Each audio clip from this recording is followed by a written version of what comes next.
कि 21 सितंबर को देर रात में डायल 112 पे सूचना आई थी कि एक महिला को चाकुओं से मारा गया है और वो डिग्रिस गांव है उसके पास पड़ी है। इस सूचना पे थाना पदम नगर की टीम और साथ ही सभी वरिष्ठ अधिकारी भी मौके पे पहुंचे। पहुंचने पे ये पाया गया कि वहाँ पे एक गांव की ही महिला है जिसको चाकुओं से गोदकर हत्या कर दी गई है। उसके पति की रिपोर्ट पर से इसमें हत्या का प्रयास थाना पदम नगर में कायम किया गया। प्रारंभिक पूछताछ के बाद और जानकारी लेने के बाद ये पता चला कि मृतिका का पति महेंद्र पटेल पेट दर्द के नाम पे रात में 11:15 बजे के करीब अपने गांव से खंडवा के लिए निकला था और 500 मीटर दूर जाने के बाद 3 लोगों द्वारा उसकी पत्नी और उसको रोक के वहाँ पे झगड़ा किया गया और उसकी हत्या कर दी गई। लेकिन जब पति से हम लोगों ने पूछताछ किया तो पूछताछ में ये बात सामने आ रही थी कि उसके पेट में कोई दर्द नहीं है, साथ ही कोई भी उसके शरीर में गिरने के या वहाँ पे चोट के कोई निशान नहीं थे। इस पे हमारी अलग अलग टीमें थाना प्रभारी पदम नगर और थाना प्रभारी मोगट के नेतृत्व में लगी थी।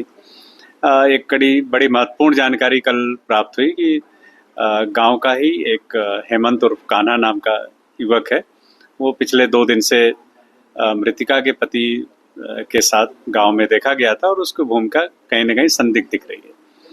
पुलिस ने हेमंत और महेंद्र पटेल को इस सूचना पर पकड़ा और पकड़ने के बाद अलग अलग जब पूछताछ की, पूरे घटनाक्रम का खुलासा हुआ जिसमें पता चला कि मृतिका सरिता का जो पति है वही इसमें मास्टरमाइंड है और उसके द्वारा अपने साथी हेमंत और उसके 2 अन्य साथियों आर्यन और राजेंद्र के साथ मिलकर इस पूरे घटनाक्रम को अंजाम दिया गया।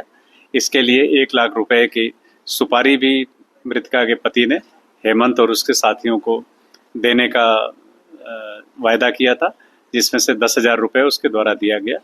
इसी कड़ी में महेंद्र पटेल पे कोई शक न हो, उसने अपने मोबाइल को गुमने की भी जानकारी अपने रिश्तेदारों को और परिवार में दी थी 2 दिन पूर्व।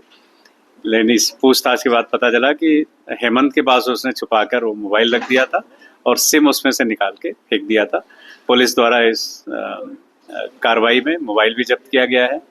आरोपियों से घटना में प्रयुक्त चाकू, 10,000 रुपये जो जब्त हुए हैं और अभी इन तीनों आरोपियों को पुलिस ने गिरफ्तार करके आज न्यायालय पेश कर रहे हैं, पुलिस रिमांड लेंगे। साथ ही अन्य एक आरोपी बचा हुआ है, उसके लिए भी टीमें लगी हुई हैं, बहुत जल्दी उसको भी गिरफ्तार करेंगे। इस पूरे घटनाक्रम का खुलासा करने के लिए मैं additional SP city Mayank Tarnekar, CSP Abhinav Warange, TI Padam Nagar Praveen Arya, TI Mogat Viresh Dharwal और साइबर की टीम और अन्य सभी लोगों को जो इस पूरे 2 दिन तक लगातार लगे रहे उनको बहुत बहुत बधाई देता हूँ। साथ ही कल मैंने 10,000 रुपये का नगद इनाम भी इस घटनाक्रम के खुलासे के लिए किया था, तो ये इनाम भी इस पूरी टीम को प्रदान किया जाएगा। इसमें जिन लोगों ने भी अच्छा काम किया उनको बहुत बहुत बधाई। इसमें हत्या का जो मुख्य कारण अभी तक आया है उसमें मृतिका तेज स्वभाव की थी और उसके द्वारा कहीं न कहीं आरोपी महेंद्र पटेल और उसकी मां के साथ गाली गलौज करने की बात सामने आई है और अन्य लोगों के साथ भी दुर्व्यवहार की बात आई। तो इस कारण से उसके पति महेंद्र पटेल ने छुटकारा पाने की नीयत से इस पूरे घटनाक्रम को अंजाम दिया। कौन सा सीरियल देखते थे सर? देखिए, अभी इनके जो प्रथम दृष्टया इनके मोबाइल और दूसरे जो इनके सोशल मीडिया अकाउंट्स को देखा गया तो उसमें ये क्राइम पेट्रोल एक सीरियल आता है। उस सीरियल में जो टेक्निक्स आती हैं उसके बारे में भी इन्होंने जाना और इसीलिए इस घटनाक्रम को एक योजनाबद्ध तरीके से उसके पति ने ये तैयार किया था और उसमें उसके ऊपर शक न हो इसीलिए पेट दर्द और मोबाइल को भी उसने अपने पास से हटाने की बात कही थी।